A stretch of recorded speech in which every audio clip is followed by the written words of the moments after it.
September. Ya. InsyaAllah kita sama-sama akan mendalami kepada halaman yang kelima. Saya jemput pada semua rakan-rakan yang dalam perjalanan, ya, boleh sharekan di Facebook, kalau yang di Facebook ataupun YouTube. Di Zoom pun mungkin ada kawan-kawan yang tersilap link ke ataupun tak masuk lagi, tak apa, kita akan mendengar, ya, bersama insya-Allah. Dan di Zoom kita sekarang ni ada berapa ramai? Kita mungkin boleh tengok sikit. Okey. Ada 82. 82, ya. Okey, Ya, yang lain dalam perjalanannya nanti, ya, insya-Allah. ya, insya-Allah. InsyaAllah. Dan di Facebook, di YouTube kita tengok sekarang ada 116 orang, ya, 116, insyaAllah. Terus kita maklumkan pada rakan-rakan, kita nak melihat kepada halaman 5, ayat yang ke-27 hingga 29. InsyaAllah 3 ayat pada hari ini.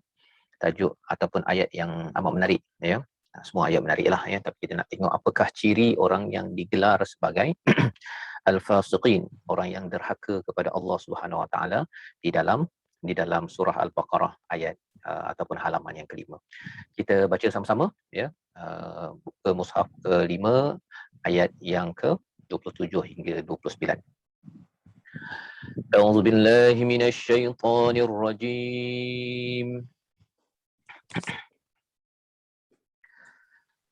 الذين ينقضون عهد الله من بعد ميثاقه ويقطعون ما أمر الله به أن يوصل ويفسدون في الأرض أولئك هم الخاسرون كيف تكفرون بالله وكنتم أمواتا فأحياكم ثم يميتكم ثم يحييكم ثم إليه ترجعون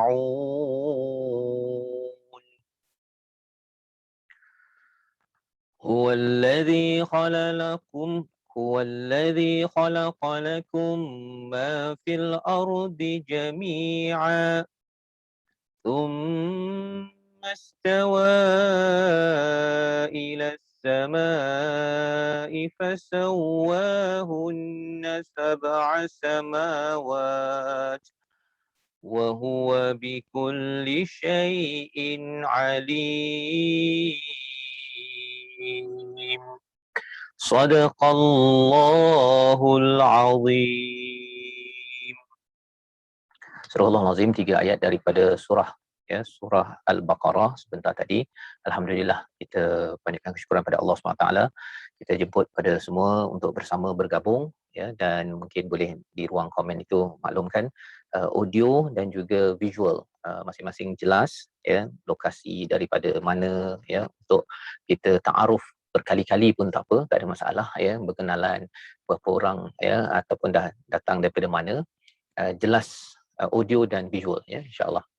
Okey, jadi di peringkat jelas daripada BJ, ya, Tuan Raja, terima kasih, ya, Gombak Amnah daripada Tasik Puteri Rawang, Bandar Tasik Puteri, ya, Rogayah Aisyah daripada Sungai Petani Kedah, ya, Sungai Petani Kedah. Alhamdulillah jelasnya daripada Jeram, daripada Miri Sarawak, Miri Sarawak, alhamdulillah. Pontian, Ipoh, Kelang, Gombak Nur Hasni.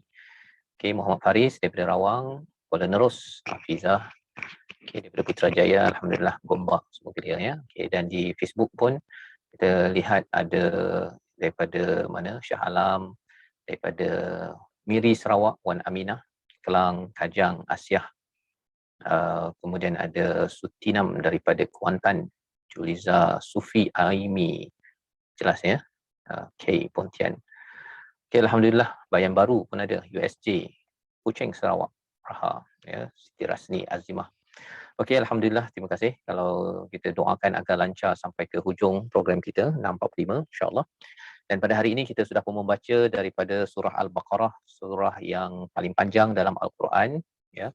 Yang kita doakan yang daripada Teripoh, daripada Jitra, daripada Terengganu, daripada Puan Halimah, daripada Miri, yang semuanya dimudahkan.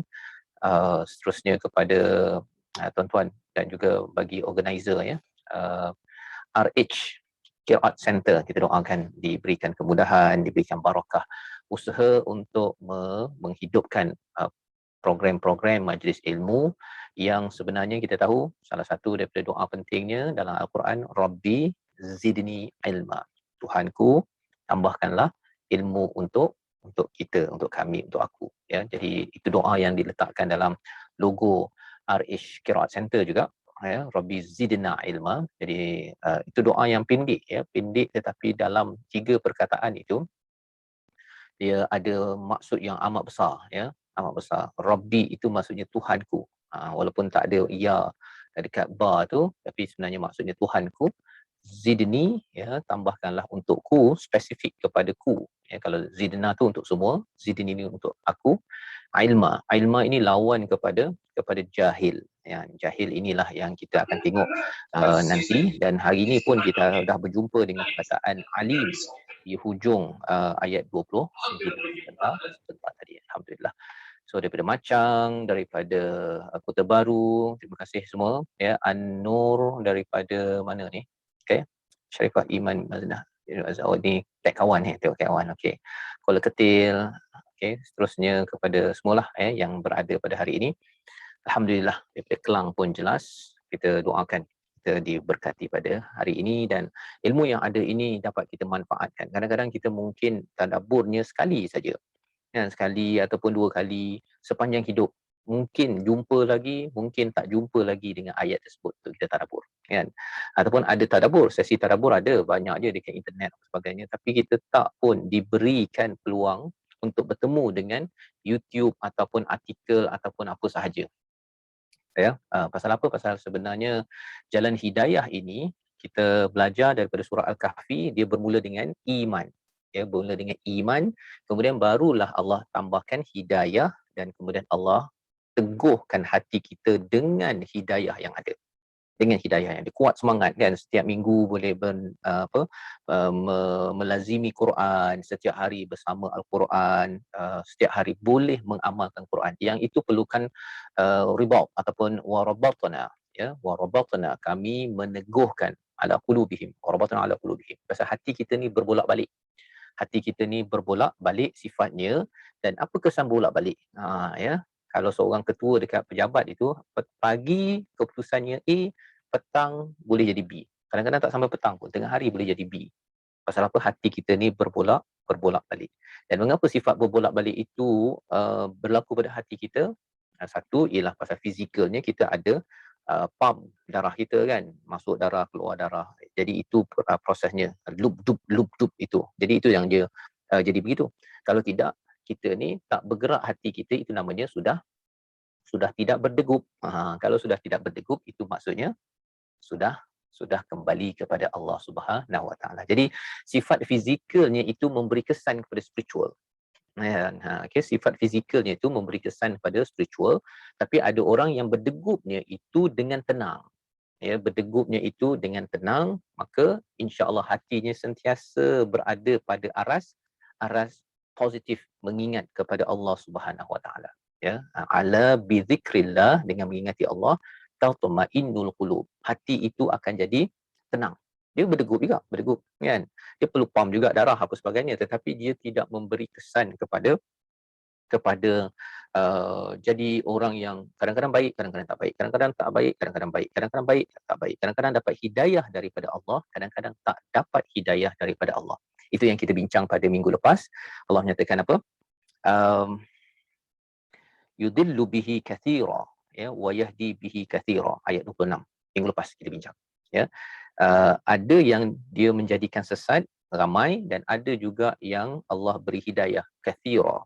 Kerana apa? Kerana dia cuba untuk menjadi orang yang kalau orang beriman itu dia faya'lamuna annahu al-haqqu min rabbihim. Tuan-tuan perasan kan ada perkataan amanu tu. Amanu iman, kemudian Allah cakap hidayah, kan? Sama formula macam surah Al-Kahfi. Bila pemuda itu beriman sahaja, maka Allah tambah hidayah. Hidayah ini kalau bukan kerana iman, tuan-tuan ya, kalau bukan kerana iman, kita tidak akan dipimpin. Hidayah tu dipimpin, diberi guide, diberi guidance, ya, petunjuk. Contohlah ya, contoh hari ini kita nak datang program ini. Dah tahu dah program ni, minggu lepas kita datang. Kita tahu ada itu satu hidayah, tetapi kita dipanggil untuk kita lepas asar, buat persediaan, duduk, ya, itu hidayah. Kemudian lepas itu kita nak istiqamah pula sampai ke hujung, itu perlukan hidayah. Lepas tu nak amalkan apa yang kita faham, itu perlukan hidayah. Nak amal terus menerus sampai kepada akhirat, sampai hujung hidup kita, itu perlukan hidayah. Sampai di akhirat pun kita perlukan hidayah.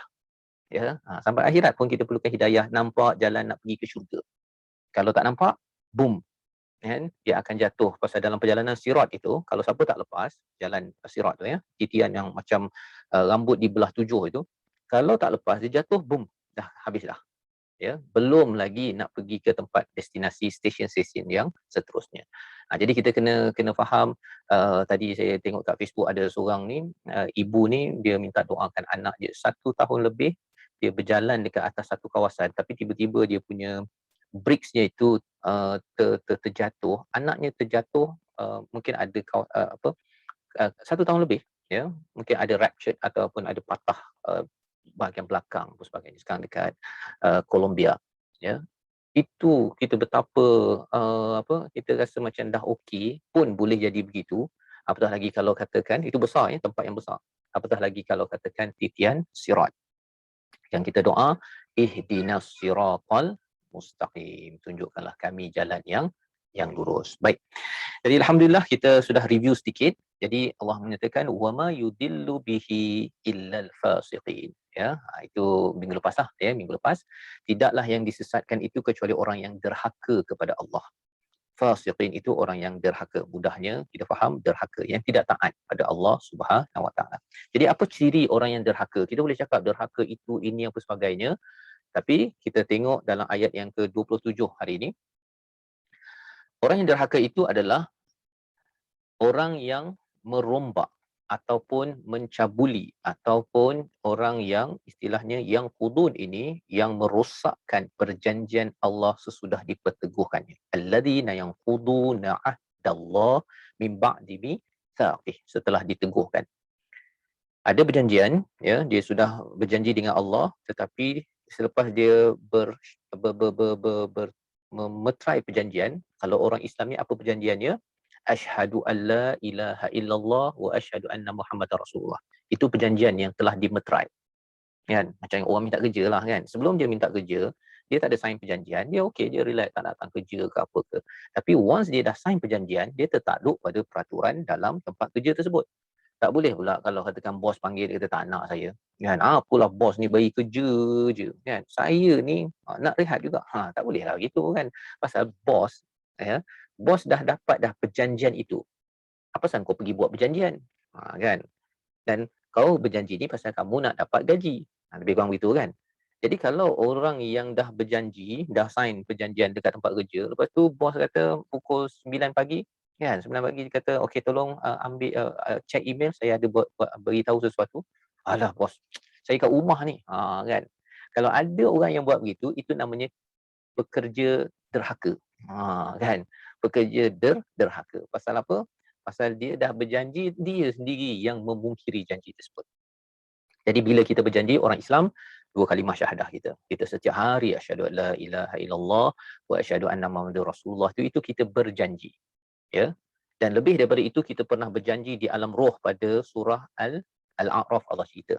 Ya, Allah bawakan surah Al-A'raf, dia surah tu turun lebih awal daripada surah Baqarah, ya, tapi susunannya itu nombor 7, ini nombor 2. Ya, jadi susunan ini pun menarik juga, nanti kita bincanglah satu hari nanti insya-Allah. Baik.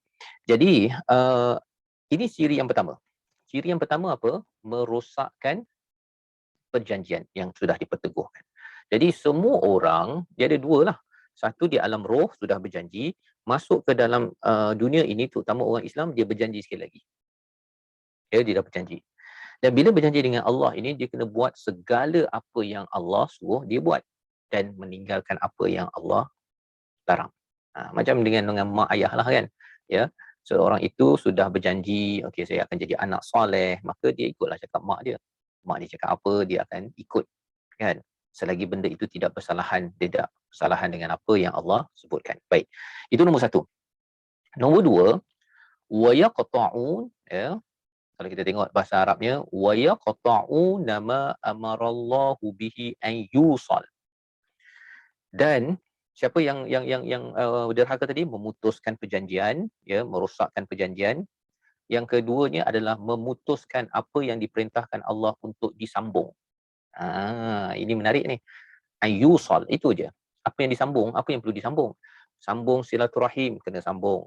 Ya, sambung apa lagi yang perlu dijumpakan? Mesti kita berilmu kena beramal, itu kena sambungkan. Kan? Dunia perlu disambungkan ke akhirat. Itu ya, pelbagai sudut perkara yang perlu disambungkan. Yang perlu amal pada waktu siang mesti sambung waktu malam, malam sambung waktu siang, itu juga disambungkan. Dan apa yang ada di bumi ini disambungkan dengan langit, disambungkan. Ya, apa lagi yang kena disambungkan? Jadi secara ringkasnya, ya, menyambungkan silaturahim itu adalah satu perkara yang amat penting di dalam agama kita. Orang yang memutuskan silaturahim satu hal, tapi memutuskan satu lagi silah yang penting, iaitu menyambungkan keimanan. Menyambungkan keimanan. Di mana keimanan inilah yang kalau silaturahim sesama manusia, kan? Tapi keimanan ini adalah dengan pencipta kita. Itu perlu disambungkan. Itu istilahnya dalam surah At-Taubah tu, hablum minan nas, sesama manusia, dan hablum minallah, tali dengan Allah ataupun hubungan dengan Allah Subhanahu Wa Taala. Jadi ini adalah perkara yang kedua. Ada orang yang derhaka ini, dia suka memutuskan dunia, akhirat, kan? Aku, engkau, aku tak kisah pun pasal engkau, kan? Aku dah senang, aku yang cari duit, aku tak ada kisah pun pasal engkau. Itu adalah orang yang memutuskan apa yang Allah perintah untuk yusal. Okey, itu ciri yang kedua. Yang ketiga, wa yufsiduna fil ard, membuat kerosakan di muka bumi. Bercakap tentang wa yufsiduna fil ard ini, kita sebenarnya nak masuk kepada kisah Nabi Adam, kemudian masuk ke kisah Bani Israel pada ayat 45 nanti, kisah Bani Israel, Nabi Adam ni pada ayat 30. Jadi ini adalah preview ya, nak cakap tentang konsepnya ialah orang yang derhaka adalah orang yang wa yufsiduna fil ard. Ya, kalau kita tengok nanti perkataan ini muncul balik semula pada ayat 30, di mana malaikat bertanya, komplain pada Allah, bukankah kami ni bertasbih, kami ni mengingatimu, ikut cakap engkau, tapi ada makhluk sebelum ini yang merosakkan, membuat kerosakan. Ya, dan apakah model kaum dapat hidayah tapi merosakkan? Itu adalah Bani Israel.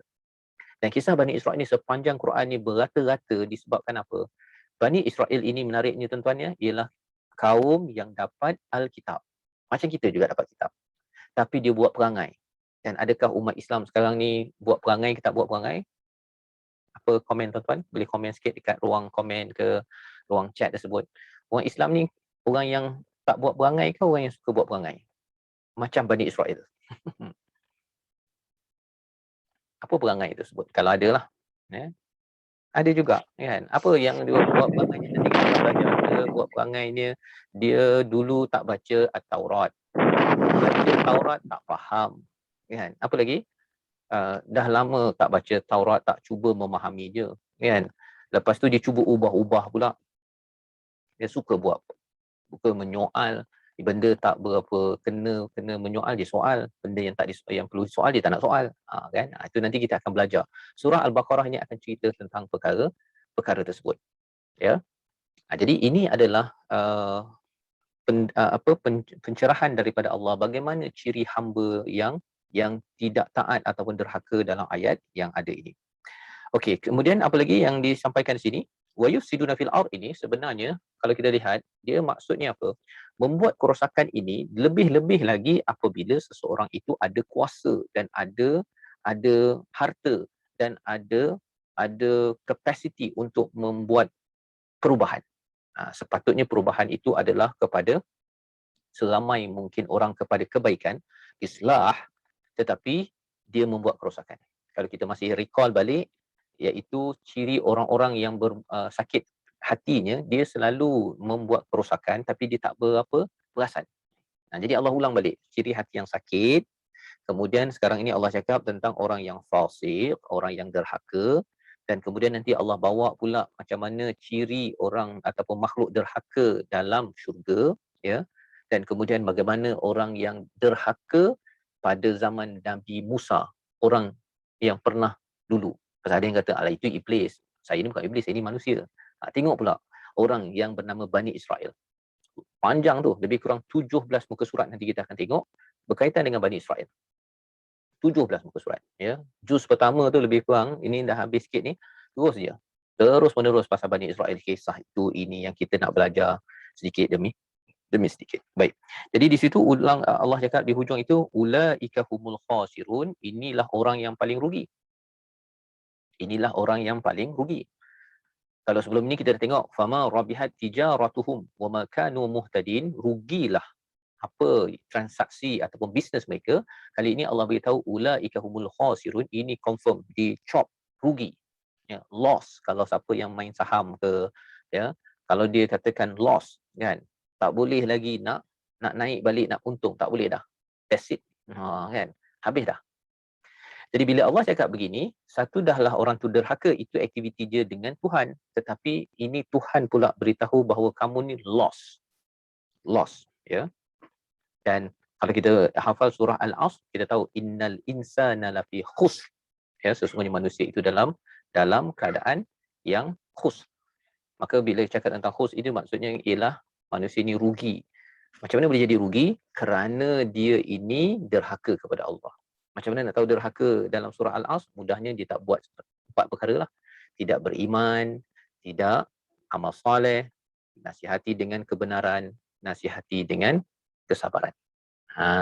Okey. Jadi itu perkara yang kita kena lihat. Dan apa kaitan dengan kita? Kalau kita ambil saja dekat sini kan, ulaika humul khasirun. Kita letak je jawatan kita apa? Jawatan saya bapa, jawatan saya ibu, jawatan saya CEO, jawatan saya pekerja, jawatan saya sebagai jiran, sebagai kawan, sebagai anak, sebagai apa saja. Kita letak saja dekat sini, maka insya-Allah kita akan nampak, ya Allah, jauhkan kami daripada jadi bapa yang rugi. Kan? Kita tak nak jadi begitu. Jadi ibu yang rugi. Cuba bayangkan, kan? Dah dekat dunia ini, masak, basuh baju, ada yang kerja waktu muda, masih kerja sekarang, bertungkus lumus. Lepas tu Allah kata, khasirun. Kamu ni rugi. Kan? Rugi itu maksudnya confirm lah, dia tak dapatlah ke syurga Allah yang kita dah bincang sebelum ini pada ayat yang ke-25 sebelum ini, kan? Atas tu kan, wabashiril ladzina amanu, tak dapat lah, kan? Rugi. Pasal apa kamu rugi? Pasal rupa-rupanya ada perjanjian yang kamu tak jaga-jaga waktu kamu berjanji dahulu dengan Allah. Sepatutnya makin kita berjanji dengan Allah, kita akan jaga perjanjian dengan manusia. Yang kedua apa? Tidak memutuskan silaturahim ataupun memutuskan dunia dengan akhirat. Kamu putuskan, kamu asingkan, contohnya kan. Kita harap tidak, kita belajar perkara ini. Dan juga tidak membuat kerosakan. Tidak membuat kerosakan. Kamu kerja ada pangkat tapi kamu merosakkan staf kamu. Kamu ni ada kuasa sebagai ibu ayah tapi kamu rosakkan anak. Kamu biarkan dia tak baca Quran, dia tak faham Quran. Dulu iyalah tak apa, mungkin tak ada kelas tadabbur, tapi kamu sekarang ni buat apa? Kan. Cuba bayangkan tuan-tuan, kalau katakan ada audit begitu di akhirat, ya, which memang confirm lah audit itu memang, ya. Pasal di sana nanti dalam surah Az-Zukhruf Allah menyatakan tentang al-akhilla, ya, rakan-rakan ahli keluarga, yauma idzin ba'duhum ala ba', pada hari itu antara satu sama lain adu, menjadi musuh, illal muttaqun, kecuali orang yang bertakwa. Jadi kita kena ingat bahawa orang-orang yang kita selalu, yang kita hari ini ada ni, kita doakan kita jadi orang bertakwa, bina anak bertakwa, doa waja'alna lil muttaqina imama, agar jangan sampai dia su kita. Dia su kita. Dia kalau kat dunia ni anak pergi dakwa mak ayah pun kita dah tak tahan dah. Kita kata, teruknya, kan? Tapi kalau katakan anak pergi dakwa si ayah, si mak, kan? Mak dulu mengapa mak pergi tadabbur seorang-seorang ni? Kan? Mengapa mak biar saya ni tak ada, biar aja saya main dia begitu je. Yelah, mak dah ajak kamu tapi kamu tak layan. Mak ajak berapa kali? Kan? Kalau macam tu, mak adalah ajak berapa kali? Berapa kali? Kan? Siap lagi anak tu kalau dia boleh argue lagi, sepatutnya mak jadilah macam Nabi Nuh. Mak belajarkan Nabi Nuh. Dah susah nak jawab gitu, kan? Jadi kita doa pada Allah Subhanahu Wa Taala, ya, kita tahu, bila kita tahu wa yusiduna fil ard, amanah-amanah yang kita ada, pasal kita ada kuasa, kita kena check. Kita kena check. Jangan sampai kita mengulang balik. Kalau tidak, kita rasa alah biar jelah, nak buat macam mana, kan? Kalau kita cakap begitu, sebenarnya digelar sebagai wa yusiduna fil ard. Nanti kita akan cerita lagi. Allah akan beritahu lagi dalam ayat-ayat seterusnya. Baik. Kita pergi pada ayat 28. Ayat 28. Kaifa takfurun billahi wa kuntum amwatan fa ahyakum. Bagaimana kamu boleh kufur, ya? Bagaimana kamu ingkar kepada Allah padahal kamu itu, ya, mula-mula mati, kemudian dihidupkan. Fa ahyakum, dan lalu dia menghidupkan kamu. Mula-mula mati, dihidupkan, kemudian Allah kata apa? Summa yumitukum, kemudian dimatikan, summa yuhyikum. Okey, berapa kali kita mati? Cuba tulis dekat ruang komen tersebut. Berapa kali kita mati? Ataupun berada dalam keadaan mati? Kita berada dalam mati berapa kali? 3, 4, 5, 2 kali. Bukan sekali. Kan? Ada 2 kali tu Allah cakap. Amwata, ya, fa ahyakum. Kemudian, summa yumitukum, summa yuhyikum. Ya, kalau dalam surah Al-Mulk itu, allazi khalaqal mauta wal hayah. Yang itu, kan? Itu bercerita tentang mati yang kedua. Mati kedua dan hidup yang kedua. Mati pertama kita ialah sebelum kita masuk ke alam dunia ini, dan kemudian bila kita dihidupkan, ya, maksudnya kita dalam rahim mak kita, maka kita lahir di dunia itu adalah hidup yang pertama. Hidup yang pertama. Jadi Allah suruh kita beritahu, okey, mengapa kamu kufur kepada Allah? Kamu ni dulu mati, kemudian dihidupkan. Kamu tak ada apa pun. Kan? Itu belum lagi kita cakap tentang dulu mati, kan? Hina pula tu. Kemudian dihidupkan. Kemudian kamu dimuliakan. Tapi kamu akhirnya mati juga. Mati kedua. Ada rakan-rakan kita, ayah kita, mak kita yang sudah pergi. Itu mati kedua. Mati kedua. Apakah yang berlaku selepas mati kedua? Ialah hidup kedua. Ya, pasal lepas hidup mati, lepas mati hidup. Jadi mesti ada hidup yang kedua itu. Mudah bagi Allah. Allah boleh je lepas mati kita yang kedua ni Allah tak bangkitkan balik. Boleh. Allah boleh buat begitu. Kan? Tetapi Tuhan ni yang pernah buat kita yang dulu tak ada apa-apa itu mati, kosong, ya, zero to hero sampai sekarang ini, maka Tuhan yang sama kalau katakan matikan kita, summa yumitukum, summa yuhyikum, mudah bagi Allah untuk menghidupkan. Jadi apa kesan kita bincang pasal mati ni? Mengapa Allah bincang pasal mati, hidup, mati, hidup? Yang ni saya nak tanyalah kepada semua. Cuba fikir sekejap. Mengapa Allah bawa perkara ini selepas ayat cakap tentang khosirun? Ya. Lepas Allah cakap pasal khosirun, orang yang rugi, kalau orang buat bisnes tu rugi, adalah bagaimana? Apa kaitan dengan ayat yang ke-28 ini? Siapa yang nak cuba? Kita buka kepada ruang di Zoom untuk bercakap. Okay, kalau Faris ada tulis itu, persediaan sebelum mati kedua, peluang pertama di dunia, hadapi kehidupan kedua, jangan rugi. Ya. Jadi kita kalau boleh, kita ni diberi peluang untuk hidup yang pertama ini, jangan sampai rugi pada peluang kedua. Itu, ya. Peluang pertama kita hidup, ya, kita diberi peluang untuk memastikan kita tidak rugi pada peluang kedua. Ada tak siapa di kalangan tuan-tuan yang nak bisnes labur 1 juta, kalau dekat sekarang peserta ada berapa? Katakan dekat online ada 309. Seorang 1 juta. 1 juta labur, kan? Labur kita bagi pada bendahari, okey, labur 1 juta. Saya kata lepas labur ni tahun depan saya bagi 500,000 sahaja. 500,000 tu kira hanguslah. Kan? Pasal biasalah zaman pandemik. Siapa di kalangan tuan-tuan yang nak melabur dalam syarikat ni? Syarikat apa nama itu? Syarikat rugi RM500,000. Ada di kalangan tuan-tuan yang nak buat itu? Tak ada kan? Ada. Tak ada. Tak ada orang yang tahu awal-awal lagi rugi RM500,000. Tak naknya. Memang confirm kan. Budak kecil pun tahu perkara tersebut. Jadi Allah beritahu di sini sebenarnya wahai anak-anak besar macam saya kan, tengok kepada hidup yang pertama ini, rasa-rasanya confirm ke dapat untung di sana ataupun sama saja ataupun rugi. Kan kena tengok analyze, audit balik, muhasabah balik, betul ke? Kalau betul, apa tandanya? Apa tandanya? Mesti ada tanda kan. Mana boleh orang cakap kalau labur dalam syarikat saya 1 juta, nanti tahun depan jadi 2 juta. Mesti ada proof. Mesti ada bukti kan. Paling kurang kena tengok track record. Saya ni pernah ke handle projek dengan ada beratus juta. Kalau tak ada, scam. Kan? Scammer ini mesti nak 1 juta, sebenarnya dibawa lagi, lepas tu tahun depan dia kata, oh minta maaf lah kan. Mesti ada bukti. Jadi sebenarnya bila kita bercakap tentang macam mana kita nak pastikan kita tidak rugi, apa bukti bahawa kita ini tidak rugi? Satu, kita kena cari sumber maklumat yang betul. Kan? Datanya kena betul. Apa data yang betul? Kita cari dulu sumber yang betul, iaitu daripada Allah Subhanahu Wa Taala, yang sebenarnya tadi Allah kata, Allah kalau kamu beriman, Allah beri hidayah. Allah beri hidayah. Ini bukan orang biasa bagi hidayah. Orang biasa yang kata saya akan bagi tahu pada Tuhan, akan beritahu pada staf saya akan uruskan sampai syarikat itu berkali-kali ganda. Tuan-tuan bagi 1 juta, paling kurang saya akan bagi 1.2 juta. 200,000 itu untung. Kan? Itu kalau manusia.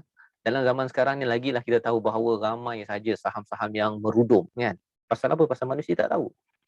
Manusia tak tahu. Tetapi bila kita tahu, oh ini datang daripada Allah, kan? Quran ini, dan Allah lah yang akan memimpin kita untuk memastikan tidak rugi itu, kita pun dah rasa tenang. Alhamdulillah. Tak tahu lagi detail, tak tahu detail lagi.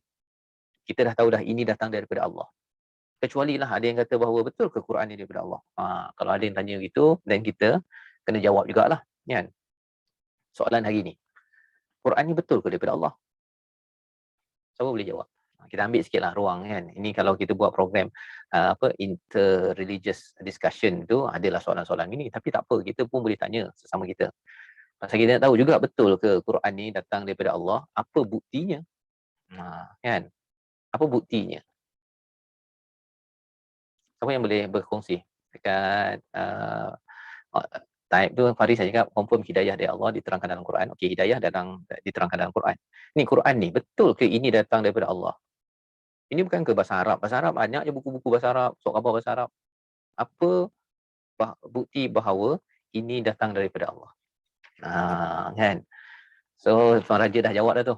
Kita dah belajar dah kan. Jadi Allah dah readykan kita bila nak muncul perkataan nak munculkan persoalan-persoalan yang kritikal, benar. Dah jawab. Ayat 23. Apa? Ayat 23. Wa in kuntum fi raibim mimma nazzalna ala abdina fatu bi surah. Jika kamu ragu, datangkan satu surah. Kan? Kadang-kadang kita nak buktikan sesuatu tu tak semestinya kena cakap A, B, C. Just bawa benda yang sama saja. Tak payah nak cakap dia salah. Kan? Kita cakap ni. Kita cakap engkau ni tak bolehlah memimpin syarikat ini pasal kamu ni tak ni. Kamu cuba tunjuk mana contoh pemimpin yang bagus, kamu cuba tunjukkan ya, dalam sejarah ke, kamu sendiri ke, tak kisahlah. Baru kita boleh tahu bahawa kamu ada benchmark menyatakan, okey, pemimpin ni tak bagus. Kan begitu kan?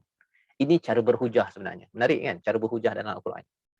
Allah tak suruh cakap, okey, macam mana yang kata salah dia. Oh, ini pasal dalam Quran. Baru ni saya ada tengok satu klip daripada Indonesia kalau tak silap. Dia kata bahawa orang Islam adalah penderhaka yang akan masuk neraka. Dia bawakan ayat-ayat Quran. Tapi semua ayat Al-Quran dia itu, dia tak faham. Jadi saya bila tengok dia tak faham, tak apalah. Orang tak faham. Kalau kita tengok orang yang gila, kita lawan orang gila, dia jadi gila. Kan? Dia boleh sakit hati. Bila saya dengar tu awal-awal macam tiba-tiba saya rasa macam sakitnya hati, tapi akhirnya dia tak faham, tak apalah. Kan? Kalau ada ruang, kalau dia nak bercakap ke, nak berhujah ke, nak jelaskan, okey. Tapi kalau dia sekadar nak hentam, tak apa. Kan? Okey. Jadi kembali balik, ayat 23 tadi adalah bukti. Kalau ada yang kata bahawa Quran ini betul ke daripada Allah, buat sendiri. Kan? Buat sendiri. Buat satu. Nak buat satu, bukan sekadar boleh malam ni ambil pen, buat karangan, kan?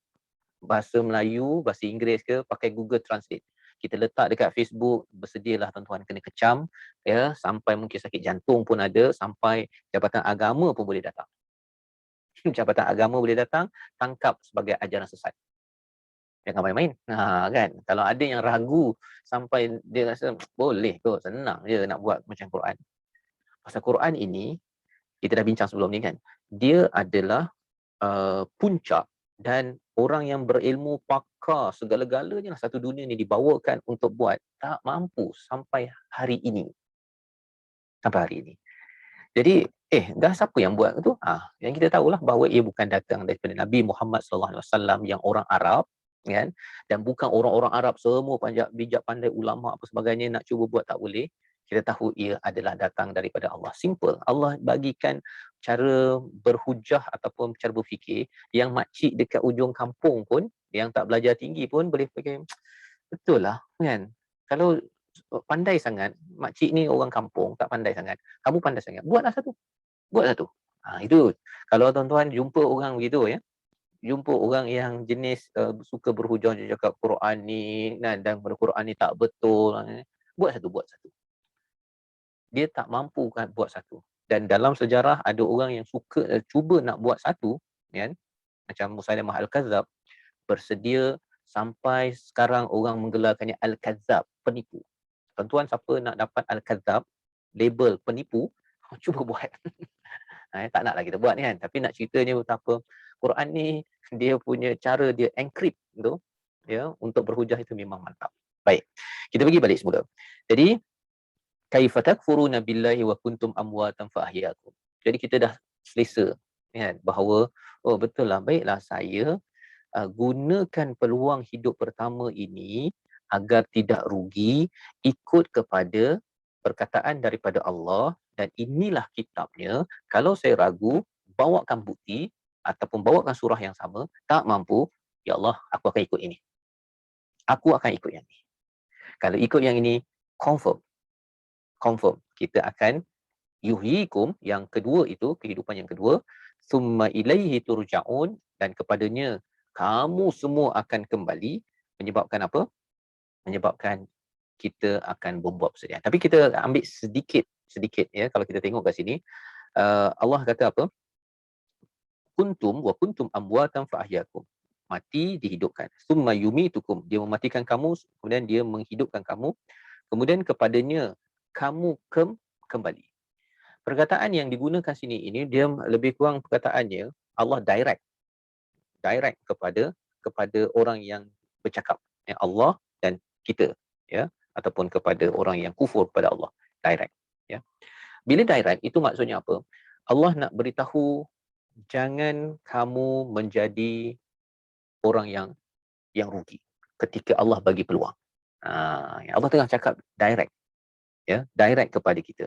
Bukannya mereka itu dihidupkan, mereka itu dimatikan, mereka itu dihidupkan, ya. Tak, Allah terus direct. Dan direct itu kalau dalam tadabbur ini, kalau kita ambil Al-Quran ini sebagai direct message kepada kita, dan kita akan cakap, ya Allah, kau cakap kat aku ke Allah? Kan? Kau cakap kat aku ke? Jangan pula kita kata kaifa takfuruna billah, kufur. Ini orang kafir, ni orang kafir. Kan? Bila Allah menggunakan second name, kan, ataupun apa istilahnya, kata ganti nama diri yang kedua, kamu, ya, engkau. Bila Allah guna begitu, kita kena ambil lebih deep. Kalau ganti nama diri ketiga, kita kena ambil pelajaran daripada orang itu. Jadi yang ini kita kena ambil personal, ya. Kita ambil personal. Kalau kita tengok ayat 27, kita ambil sikit ni, ini bahasa Arab sedikit, technical sikit, tapi saya nak ceritakan ayat 27 itu, kata ganti diri ketiga ke kedua. Kita belajar bahasa Melayu, bahasa Arab sikit. Ayat 27. boleh tak letak dekat ruang komen bagi siapa yang ada dekat Facebook ke dekat Zoom. Ayat 28. Kata ganti diri ketiga ke kedua yang Allah beritahu?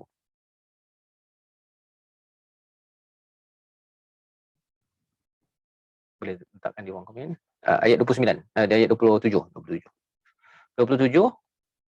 Kata ganti yang ketiga. Kan? Ulaika humul khasirun. Mereka itu. Betul kan? Yang ketiga. Mereka. Kalau kamu, kedua. Kalau saya, pertama. Kami pertama. Ini belajar bahasa Melayu sikit lah petang-petang ni Ustaz. Okay, tuan-tuan ya. Baik. Jadi ayat 27 ketiga. Tapi bila Allah cakap, mengapa kamu kufur ni? Kan Allah dah bagi pelajaran, ambil pelajaran daripada orang yang derhaka. Allah tak cakap kita derhaka. Ya, Allah tak cakap kita derhaka. Allah cakap wa ma yudillu bihi illal fasiqin. Mereka itu derhaka. Okey. Ayat 27, mereka itu rugi. Tetapi bila ayat 28 ini, mengapa kamu ni kufur Lebih kurang Allah dah beritahu dah. Kamu ni jangan buat benda-benda ni. Ambillah pelajaran daripada orang tu.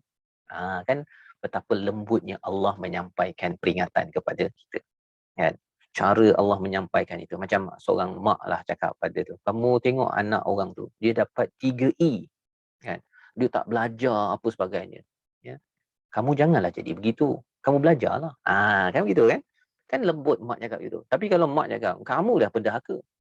Kamu lah ni. Kamu lah. Kalau mak cakap begitu, kita pun rasa, kan? Okey. Jadi di sini tuan-tuan, betapa kalau kita lihat Al-Quran itu, kita belum pergi mendalam lagi istilah-istilahnya. Akhirnya bagi orang yang makin mendalami Al-Quran atau mendalami bahasa Arab, walaupun orientalis cuba nak menyalahkan apa ke, sebenarnya siapa yang cuba nak membuktikan Al-Quran ini raib, ada keraguan, maka bersedialah orang itu akhirnya akan dilingkari dengan rasa bersalah dan akhirnya kalau dia dia teruskan juga, dia akan stres dalam hidupnya.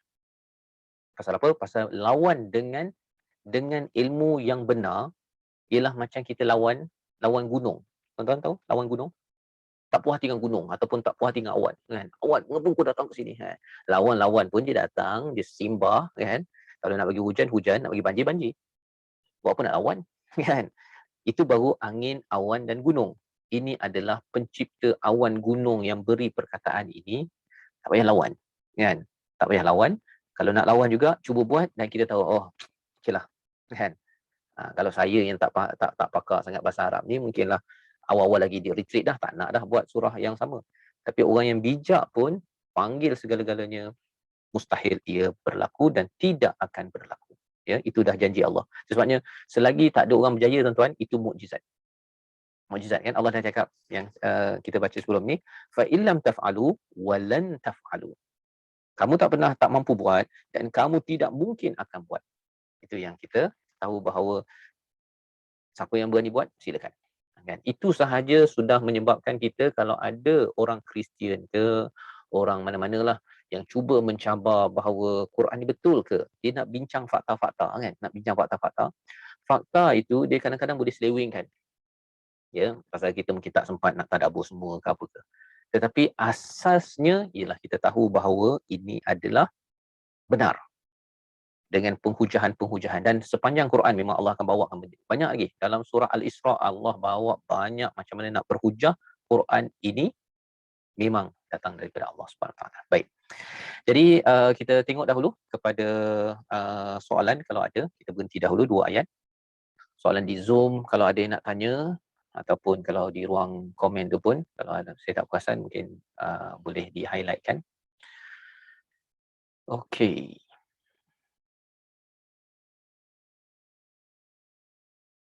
Ada yang nak bertanya? Silakan.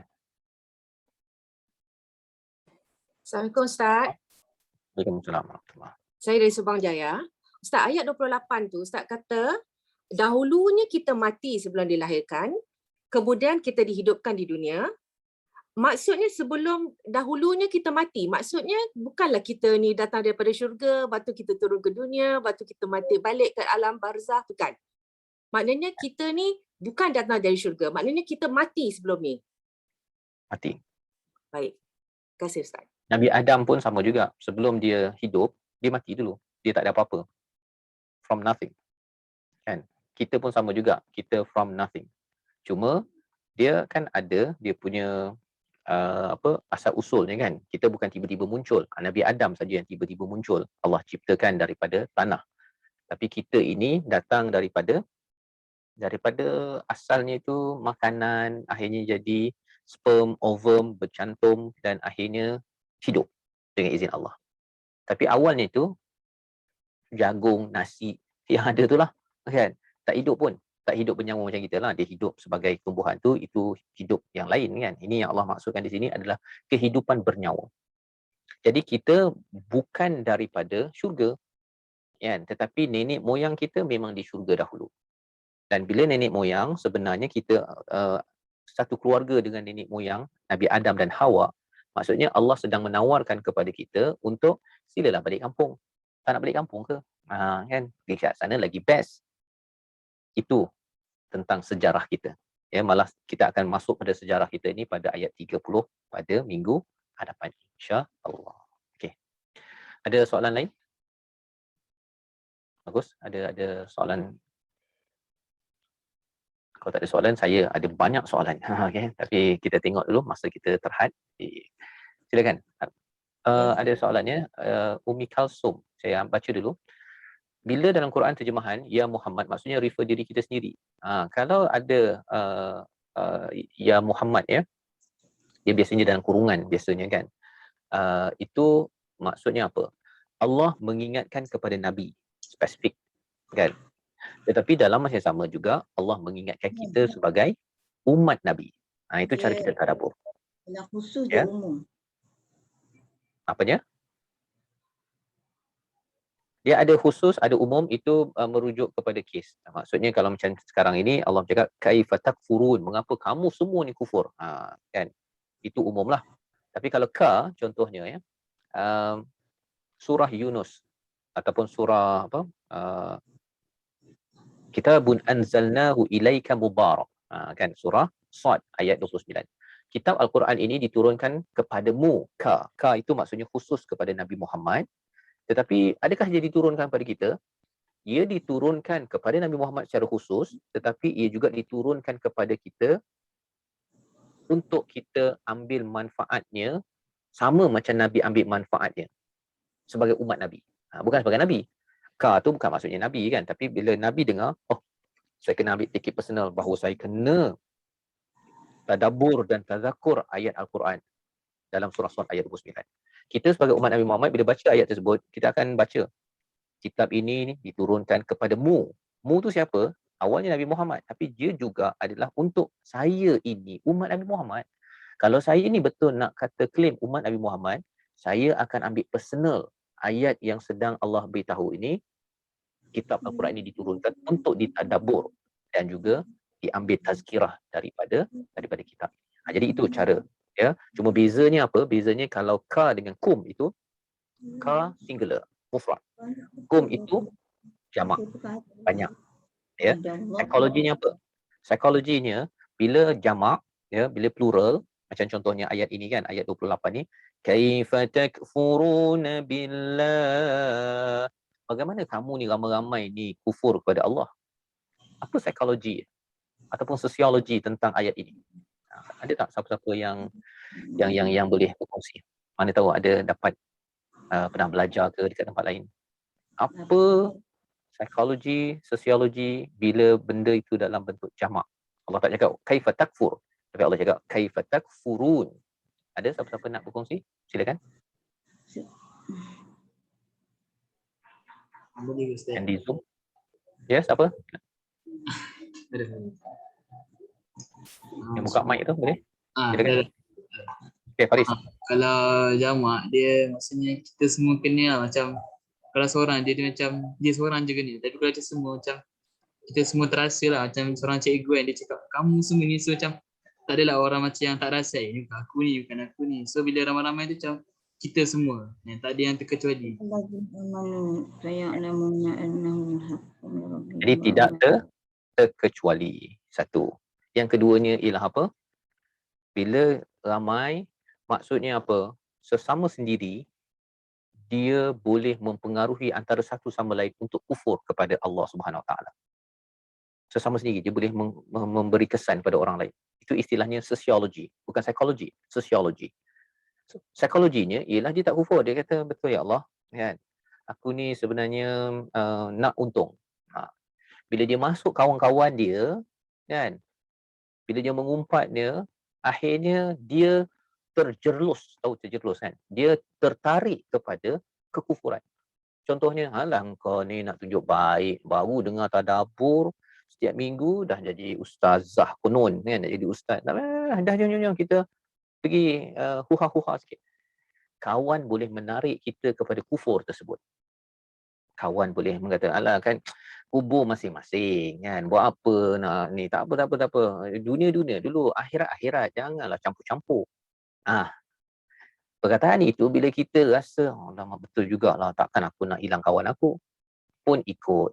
Maka itu yang menyebabkan kawan itu, dia sendiri dia tak nak kufur. Tapi bila kawan bercakap, maka kawan itu boleh menarik dia kalau dia tidak ada kemahiran untuk resist, ya, untuk tolak kepada kawan tersebut. Dia kata, tak adalah, mana boleh dunia akhirat. Dunia ni nak pergi akhirat lah. Tak apalah, kalau kau nak pergi, kau pergi. Tapi aku nak pergi sembahyang dulu.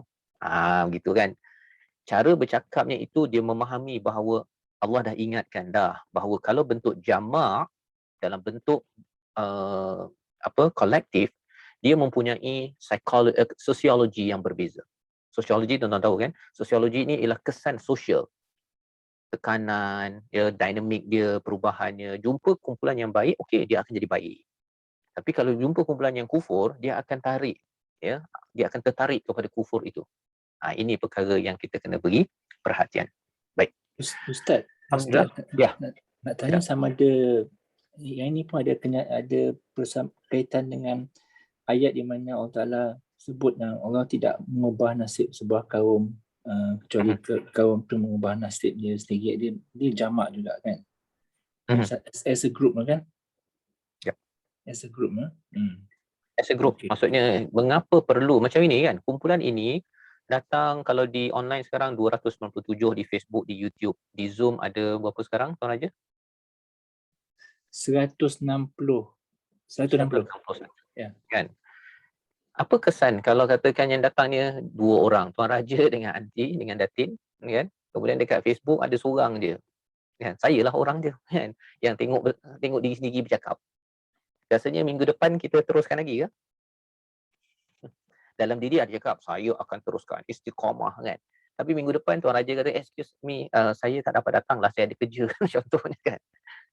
Bila seorang tarik diri, saya seorang je bercakap minggu depan.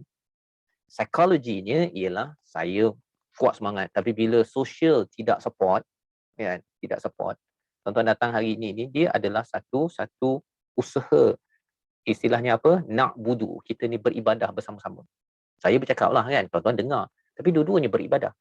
Tapi kalau kita tak nak budu, tidak buat bersama-sama, walaupun psikologi ni nak jadi baik, kita nak buat yang terbaik, tapi bila sosial tidak support, macam tadi, kan, kita nak maintain pada jalan Allah. Allah kata, Allah tidak akan mengubah sesuatu kaum, kecuali kaum itu mengubah. Maksud asal ayat itu ialah apa? Kalau kita tak ubah jalan hidup kita ini berpandukan Quran, kita ikut je Quran, Allah tidak akan ubah jalan kita. Pasal Allah default jalan kita pergi ke mana? Ke syurga ke neraka? Cuba typekan di ruang komen tu. Default jalan yang Allah siapkan untuk kita pergi ke mana? Ke syurga. Kan? Kalau di dalam agama lain, agama Kristian contohnya, default ke neraka. Datang Nabi Isa ataupun Jesus the Christ menjadi savior untuk bawa ke syurga. Ya. Pasal manusia itu lahir-lahir dah ada dosa. Dalam agama Islam tidak. Semua dalam keadaan bersih, semuanya dibekalkan jalan untuk ke syurga, walaupun orang bukan Islam pun dibekalkan jalan ke syurga sebenarnya.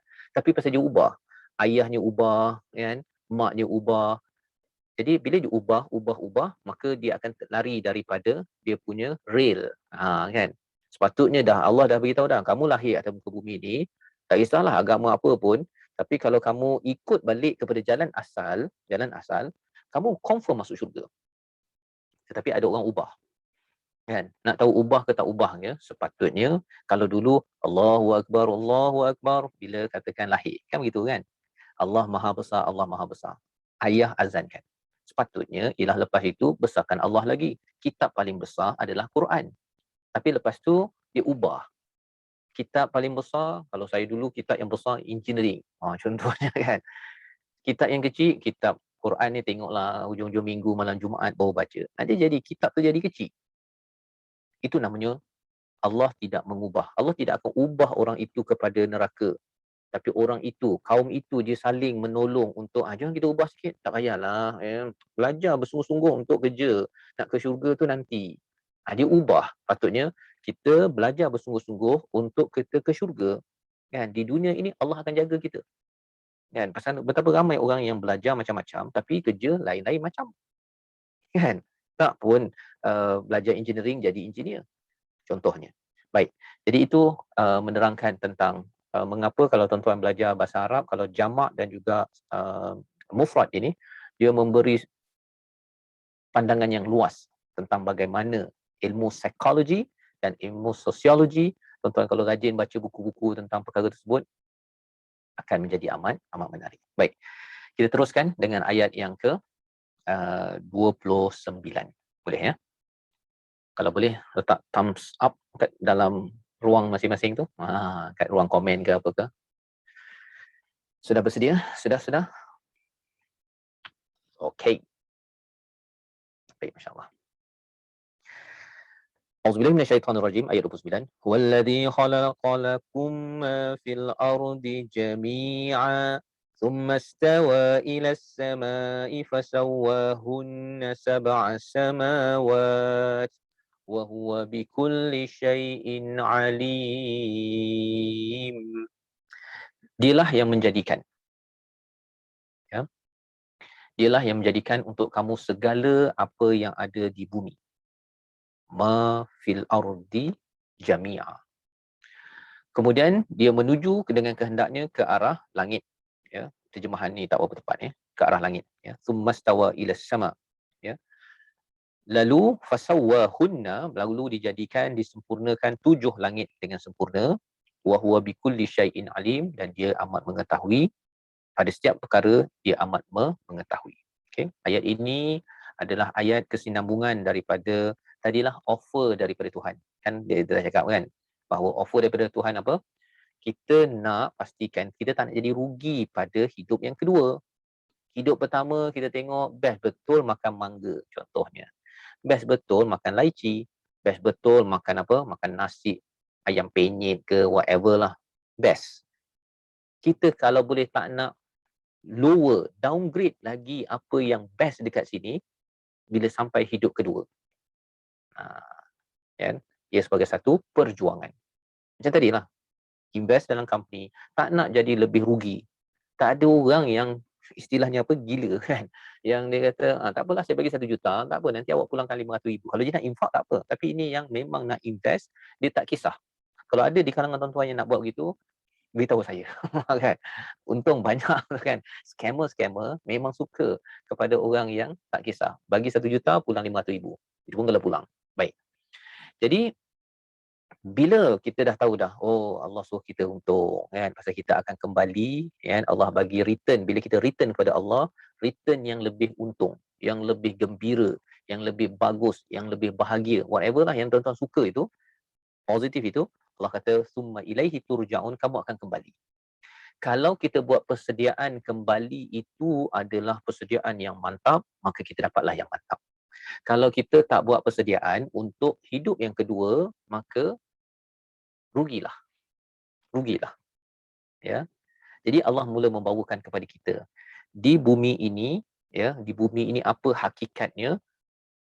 Huwallazi khalaqalakum ma fil ardi jami'a. Dialah yang menciptakan apa yang ada di bumi. Bila Allah cakap huwa, maksudnya Allah nak beri highlight dia ada authority. Allah ini adalah yang maha mengetahui. Allah lah paling layak untuk memimpin kita agar tidak rugi pada kehidupan kedua. Allah paling layak. Pasal apa? Tengok portfolio. Tengok portfolio. Portfolionya Allah jadikan semua yang ada di atas muka bumi. Kita nak percaya pada orang yang kata 1 juta, nanti awak akan dapat 1.2 million, ya, dapat dividen 200,000 hujung tahun. Kita nak percaya, boleh percaya ke tak percaya, boleh percaya tak boleh. Tengok portfolio. Awak buat bisnes apa sebelum ni? Kan begitu kan? Kalau ada di kalangan tuan-tuan yang percaya terus, makcik, ambil lah makcik, saya ni memang boleh makcik, nanti dividen 20% makcik, kan? 20%, makcik tak nak ke? Kan? Jadi kalau kita tidak kemas, kita akan, tak apalah, makcik pun tak guna duit ni, nah, kan? Tapi kalau orang yang berhati-hati, dia akan cakap, portfolio, cuba tengok rekod. Nanti makcik check company yang awak cakap ini betul ada ke tak ada, memang buat untung minimum 20% ke, ataupun sebenarnya cakap lebih. Kan? Gitu kan? Baru kita tidak kena scam. Baru kita tak kena scam. Maka huwallazi khalaqalakum ma fil ardi jami'a. Allah yang menciptakan segala apa yang ada muka bumi ini. Allah cerita pada kita, Allah nak beritahu pada kita, sila perhatikan portfolio ataupun bukti Tuhan dah buat perkara ini. Bukan sekadar bagi Quran dan kemudian pandai-pandai figure out.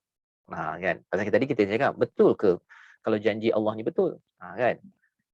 Betul ke perkataan Allah ni betul? Kita dah tahu. Get back balik ayat 23. Get back balik ayat 23. Tetapi bukan sekadar dalam buku, dalam kitab ini sahaja, Allah kata suruh perhatikan. Kalau kamu tak nak percaya pada Al-Quran, kamu tak nak baca Quran, tak faham Quran, kamu perhatikan sahaja pada muka bumi ini, siapa jadikan? Okey, yang ini Allah jadikan. Kalau kamu nak untung, ya, lebih banyak untung dan tidak rugi, maka silalah ikut kepada tawaran terbaik daripada Allah Subhanahu Wa Taala. Allah cakap summastawa ila sama fasawwahunna sab'a samawat, ya. Kemudian Allah ke langit, menyempurnakan fasawwahunna sab'a samawat, 7 petala langit. Kalau malam ini kita tengok bintang, kita nampak bintang dekat angkasa itu, kemungkinan dia bertahun-tahun cahaya, jauh sangat itu, mungkin bintang tu dah mati pun, itu masih lagi langit pertama. As-sama ad-dunya, langit pertama. Itu Allah cakap dalam surah Al-Mulk. Jadi ada 7 petala langit. Kalau yang bintang sejauh-jauhnya tu, ini bukan matahari, ini bintang. Kalau yang jauh-jauh itu pun baru langit pertama, kita boleh tengok kepada langit kedua macam mana, langit ketiga, langit keempat, langit ketujuh, betapa luasnya. Semua itu akan jadi apa tuan-tuan? Akan jadi syurga. Allah cakap dalam surah Ali Imran, nanti kita akan sampai juga insya-Allah, ayat 133, Allah cakap wasari'u ila maghfiratin min rabbikum wa jannatin arduhas samawat. As-samawat sama kat situ kan? Kat sini Allah cakap fasawwahunna sab'a samawat, ya. Kat itu perkataan samawat yang ini. Jadi ada 7 petala langit akan jadi syurga. Jadi syurga kita adalah amat luas. Kalau ada yang tanya neraka berapa luas pula? Kan? Allahu a'lam. Allah tidak highlightkan sangat pasal Allah bukan suruh kita ke sana pun. Kan? Allah tak suruh kita ke sana, jadi tak perlu highlight. Hanya benda yang perlu Allah nak kita ke sana saja Allah highlightkan betul-betul. Allah highlightkan betul-betul. Adalah sikit-sikit Allah explain pasal neraka apa sebagainya agar kita ambil risiko, risk management. Kan? Kita uruskan, tak nak saya ke sana. Tapi kita kena fokus lebih kepada banyakkan macam mana nak ke syurga Allah Subhanahu Wa Taala. Jadi dalam hal ini Allah cakap tentang 7 petala langit ini, langit yang pertama tu pun kita tak pernah explore. Nak cerita begitulah, kan? Yang pertama pun tak pernah explore, dan Allah akan jadikan syurga 7 petala langit, takkan tak nak kot. Takkan tak nak kot. Takkanlah kamu rasa macam tak apa kot, tak payahlah nak buat investment ke akhirat. Tak payahlah saya buat persediaan. Mana yang ada je lah. Mana yang ada, maksudnya ialah seseorang itu tidak mengambil serius. Orang itu tak kisah rugi. Kalau kena masuk neraka sikit pun tak apalah, nak buat macam mana. Itu orang yang sebenarnya in the first place, dia tidak beriman pun kepada hari akhirat. Kalau dia beriman, kita dah bincang sebelum ni kan, orang iman kecil, iman besar. Iman kecil dapat kunci kereta apa, BMW ke Mercedes ke, dapat anak kecil kan, dia akan toreh-toreh je. Tapi ayah ataupun orang dewasa, dia akan gilap, akan driving elok-elok, ya. Pasal apa? Pasal dia percaya nilai di sebalik kunci itu. Maka bila Allah cakap dalam Al-Quran ini tentang syurga, sebenarnya dia reflect kepada iman. Dan iman ini dia bukannya seperti belajar tinggi akan jadi iman tinggi. Ya. Kalau katakan belajar itu mengingatkan pada Allah, dia akan jadi lebih berkesan lah, ya. Tapi iman itu yang kita kena bina, salah satunya dengan Al-Quran. Ya, bila dengan Al-Quran ini kita baca, kita cuba faham dekat ilmu yang Allah bekalkan ini, kita akan berhujah. Hujah itu yang akan meningkatkan iman kita sebagaimana aktiviti kita pada hari ini. Di hujung itu, wa huwa bikulli syai'in alim. Ya. Dalam Quran dia ada kadang-kadang Allah cakap Alimun Hakim, ya. Allah awalkan nama Allah Asmaul Husna dahulu, barulah objeknya, ya. Tapi di sini Allah kata wa huwa bikulli syai'. Setiap sesuatu yang kecil besar itu Allah highlightkan dulu alim. Allah Maha mengetahui. Maksudnya apa? Maksudnya Allah nak suruh kita beri perhatian. Bikulli syai'. Apa bikulli syai' itu?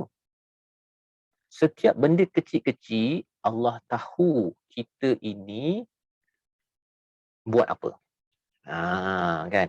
Walaupun satu amalan kecil kita buat, Allah tahu. Dan bila Allah tahu, Allah kan dah offer dah syurga, kan? Wabashiril ladzina amanu wa amilus solihat, awal ayat kat atas tadi kan, muka surat 5 tu, wabashiril ladzina amanu, kan? Jadi maksudnya apa? Kalau kita ada iman kecil macam mana pun, amal soleh kita ni kecil sangat pun, Allah tahu. Allah tahu. Allah akan beri ganjaran syurga kepada kita. Jannatin tajri min tahtihal anhar. Ya, kullama ruziqu minha. Jadi kita dah di-explainkan, oh rezeki ni macam pernah kita makan lah, kan? Kita bagi sikit je, kan? Kita bagi sikit dia kepada orang lain, rupanya yang kecil itu pun Allah tahu. Jadi kita tidak underestimate persediaan untuk kita tidak rugi. Tidak underestimate. Kita tak memandang kecil orang lain buat kebaikan. Hati kita akan menghargai orang buat kebaikan. Kita menghargai walaupun dapat baca satu huruf. Menghargai anak kecil kita cakap, Abah cima kacih, contohnya kan. Ataupun dia lukis gambar kita, dia kata, gambar tu pun kita tengok macam, gambar siapa kan. Tapi kita kata, terima kasih anak Abah ni, bagus ni. Kita bukan fokus pada gambar tu, gambar apa. Tapi kita fokus kepada dia berusaha untuk melukis. Kan? Dia berusaha untuk membantu. Yang itu, kalau kita hargai walaupun benda itu kecil, sebenarnya Allah yang lebih mengetahui, ya. Dan itu sebabnya orang yang bersyukur ini, dia ada kemahiran untuk mengetahui silver lining. Tuan-tuan tahu silver lining? Kalau kita nampak macam awan gelap tu kan, dia nampak bahagian yang bercahaya tersebut. Kemahiran itu adalah satu ilmu yang perlu kita bina untuk jadikan kita ini seorang yang sentiasa akan diberikan balasan yang baik datang daripada Allah Subhanahu Wa Taala. Jadi itu perbincangan kita pada hari ini, ayat 29. Alhamdulillah, kita buka kepada sebarang komentar daripada tuan-tuan sekalian.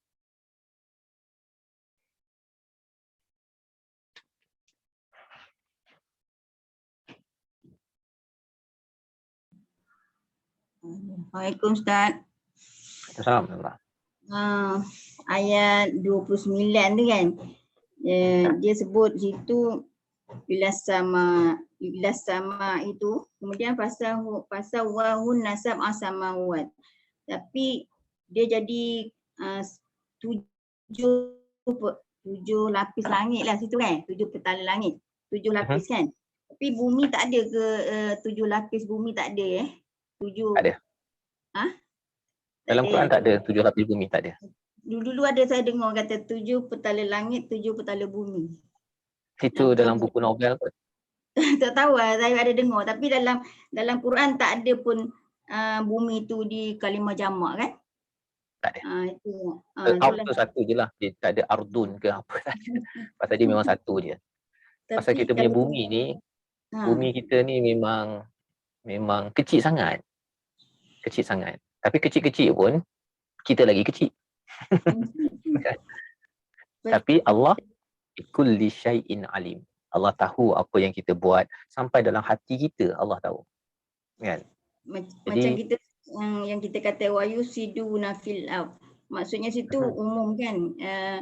Dan mereka melakukan kerosakan di bumi. Maksudnya bumi tu umum lah, binatang lah, manusia lah kan. Maksudnya maknanya kelakuan merosak tu bukanlah umum pada bumi macam gunung ganang je macam tu, tumbuh-tumbuhan gitu kan. Jadi maknanya ada Besar-besar tiga sampai sekecil. tu.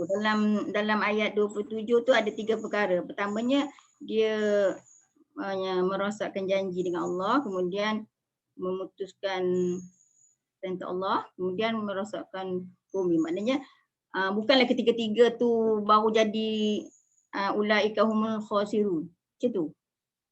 Dapat Ataupun buat salah tiga-tiga satu, package buat salah satu je al-khasirun. dah jadi rugi. Macam tu. Dia kalau satu daripada tiga dapat 1/3 al-khasirun. Tapi kalau tiga-tiga dia dapat complete. Dalam Al-Quran, bila seseorang itu dibawakan kepada azab di neraka itu ada banyak pintu. Banyak pintu. Kalau dia buat sikit, dia dapatlah pintu satu. Tapi kalau dia buat, semua dia buat, dia masuk, satu pun masuk, dua pun masuk, tiga pun masuk, empat pun masuk, lima pun masuk. Kan? Ataupun 6 ke 7 pintu tersebut. Jadi dia bergantung kepada, macam orang masuk penjara lah. Ada orang buat kesalahan sikit, dia masuklah tahanan 1 tahun. Tapi ada orang sampai sepanjang hayat. Ya. Jadi di sini Allah mengingatkan kepada kita, jangan buat salah satu. Pasal salah satu ini dia akan bawa kepada yang kedua, yang ketiga. Itu logical progression yang ada di dalam Al-Quran. Mari kita tengok ya, ayat 27 tu. Yang pertama, dia merosakkan janji. Merosakkan janji.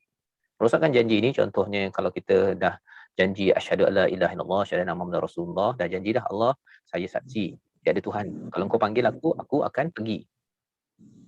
Kali dia rosakkan janji. Bila Allahu Akbar, Allahu Akbar.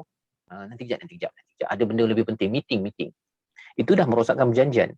Bila dia mula buat perkara begitu, dia terus ya dalam fi'il mudhari' itu, yang qudun itu dia selalu buat. Kalau sekali-sekala kita istighfar, okey Allah ampunkan. Tapi kalau asyik buat benda itu saja, dia akan bawa kepada yang kedua. Dia akan memutuskan silaturahim. Orang begini, kalau dekat pejabat, kalau asyik meeting pukul 3.30, lepas tu baru sembahyang Zuhur, lepas tu dia adalah orang yang anytime sahaja boleh merosakkan silaturahim sesama staff ataupun dengan saudara dia anytime. Pasal dia tak honor manusia pun. Dia tak honor manusia kalau nombor dua. Tapi in the first place ialah dia tak honor Allah. Tidak memuliakan Allah. Kalau Allah dia tak muliakan, seakan manusia, engkau nak gaduh, engkau tak nak pergi, engkau belah. Macam tu je. Pasal dia pandang manusia itu bukan amanah. Bukan amanah daripada Allah, yang Allah kata ma amarallahu ay yusal. Yang Allah perintahkan untuk disambungkan. Dia tak kisah dia gaduh dengan orang, dia kutuk orang, dia gaduh ke, dia dekat Facebook ke, dia gaduh, dia tak kisah. Putus-putuslah, apa aku kisah. Pasal in the first place dia tak kisah Allah. Dia dah berjanji dengan Allah. Tuan-tuan nampak kan dia punya kesannya. Dan nombor 3, dia akan rosakkan. Dia sampai di pejabat ke apa ke, dia sanggup rosakkan satu organisasi, rosakkan perkara kebaikan yang ada. Ada setengah orang tu siap lagi dia, kalau dia buat apa, saya ada kes sebelum ni, organisasi lain lah. Dia dah bersama dengan kawan-kawan buat page ada likersnya ada lebih kurang 1 juta lebih lah.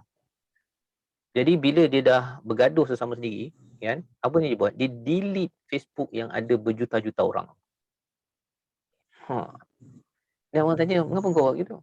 Ya, kita orang buat sama-sama. Dia buat sama-sama. So, mengapa delete? Ya, sekarang kita dah gaduh. Alang-alang nak puas hati.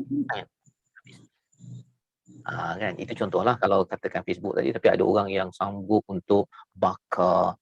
Kita rasa macam, boleh ke? Macam mana boleh orang Yahudi, Israel tu bakar orang apa sebagainya kan? Awalnya itu dia memandang enteng kepada apa? Kepada perjanjian dengan Tuhan.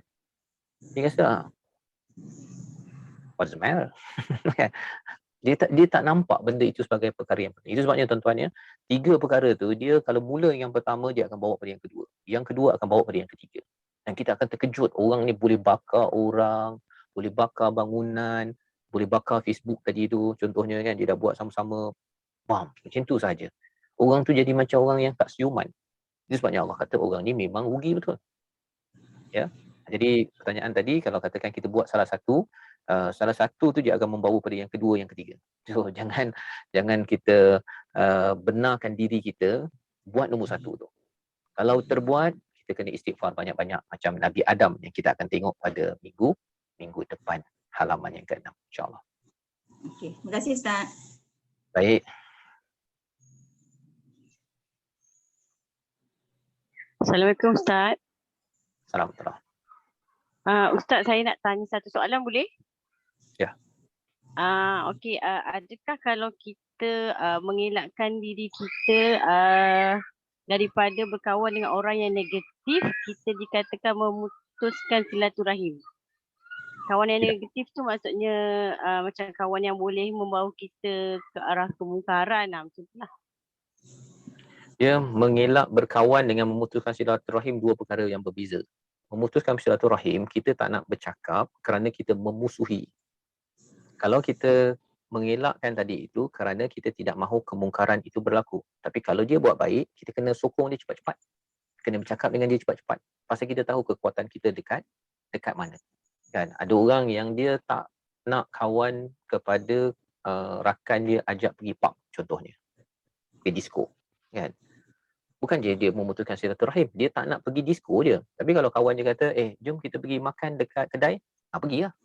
Jangan dicampurkan pula tuan-tuan ya. Ada orang yang kau pergi disco, aku tak nak kawan dengan kau lah. Kau ni mesti ahli neraka. Jangan begitu tuan-tuan ya. Kita kena asingkan perbuatan mungkar dengan orangnya. Orang tetap adalah makhluk Allah yang perlu kita santuni, yang perlu kita hormati. Dia buat silap itu, kita nasihatkan dia. Kalau kita mampu, kita nasihatkan, jangan buat. Kalau dia ajak, jangan kita ikut. Itu saja perbuatan itu. Kita kena asingkan perbuatan dengan orangnya. Kalau kita dapat buat begitu, insya-Allah kita jadi lebih objektif. Dapat jadi objektif. Dan pasal biasanya manusia dia sekalikan orang buat dosa dengan orang itu sendiri. Kan? Orang buat dosa dengan orang itu sendiri. Jadi disamakan, dia pandang hina orang itu. Padahal orang tu dah bertaubat, orang tu entah lebih tinggi lagi maqam dia, kedudukannya di sisi Allah selepas dia tersilap itu yang kita akan belajar minggu depan insya-Allah. Nabi Adam itu tersilap. Tetapi kerana dia bertaubat, dia tinggi maqam dia. Yang masih lagi hina ialah iblis. Pasal dia dah buat silap, kemudian dia nak maintain. Malah dia sombong pula, dia kata apa sal pula aku yang kena kan? Aku lebih baik daripada dia. Yang tu kan. Jadi kita kena asingkan perkara tersebut dan itu tidak membawa pada memutuskan silaturahim. Ya. Sekali lagi silaturahim ini kalau katakan kita memang bermusuh dengan orang itu, dia buat baik ke, buat tak baik ke, kita memang takkan hubungkan persaudaraan. Yang itu namanya silaturahim.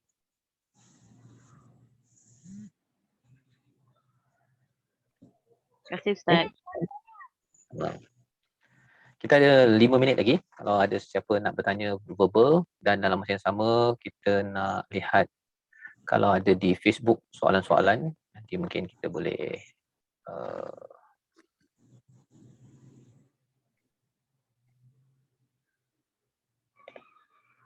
mungkin tak ada ya.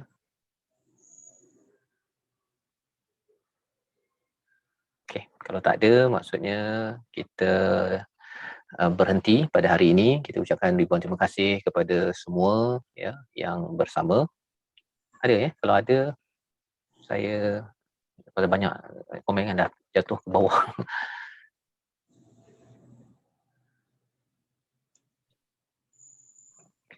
Ya. Okay, tak apa. Kalau ada nanti kita boleh bawa juga minggu depan kalau siapa yang ada soalan tambahan. Saya ucapkan terima kasih pada semua yang berada pada hari ini. Kita mengucapkan okey, apa maksud ayat janganlah kau jual ayat Quran dengan harga murah? Okey. Bukan dalam page ni kan? Bukan dalam page ni. Okey.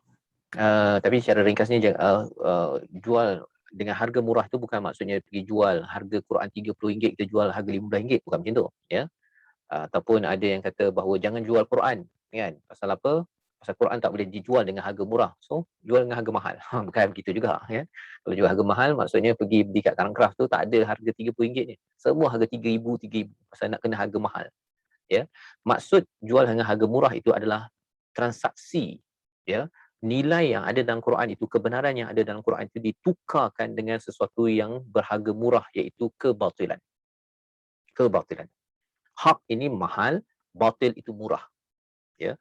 Daging yang halal itu mahal nilainya. Mungkin harganya RM5, RM10. Tapi daging bangkai walaupun dijual RM500 dia tetap murah. pasal mengikut pada panduan Allah SWT. Jadi apa maksud orang yang menjual dengan harga murah? Bila seseorang itu tukarkan isi Al-Quran ini, kebenarannya itu dengan kebatilan. Contohnya kalau katakan dalam ayat tadi kata bahawa kita kena rapatkan silaturahim, kan? Jadi bos cakap, kita jangan kawan dengan Mamat tu. Kita musuhi dia pasal dia ada buat masalah dengan saya.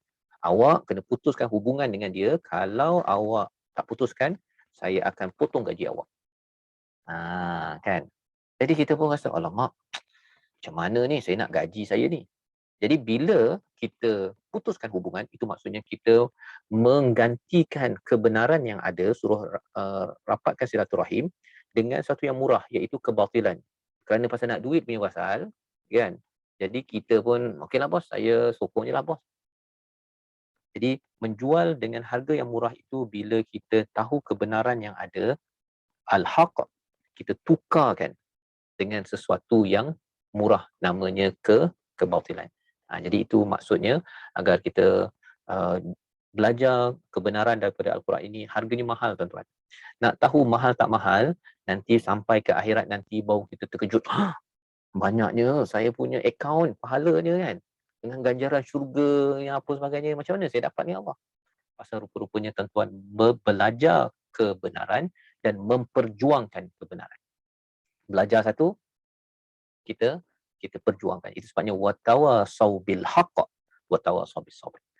Bila kita perjuangkan itu, dia akan tersebar benda tu. Dia jadi MLM, kan? Multi level marketing. Dia akan pergi orang lain pun buat kebaikan. Tuan-tuan share dekat Facebook, cakap, jomlah kita belajar Quran, kita buat itu, buat ni, ramaikan lagi, kan? Orang tu buat kebenaran pun dia dapat bahagian dia. Kita pun dapat bahagian kita. Jadi akhirnya dia berganda-ganda. Tapi kebatilan kalau kita share juga, bersedialah orang tu dapat idea untuk buat kebatilan lagi, dia akan meruntuhkan kita. Allahuakbar. Terima kasih kepada semua. Terima kasih kepada Datin, Hana dan juga Tuan Raja yang menguruskan bersama AJK RH Qiraat Center.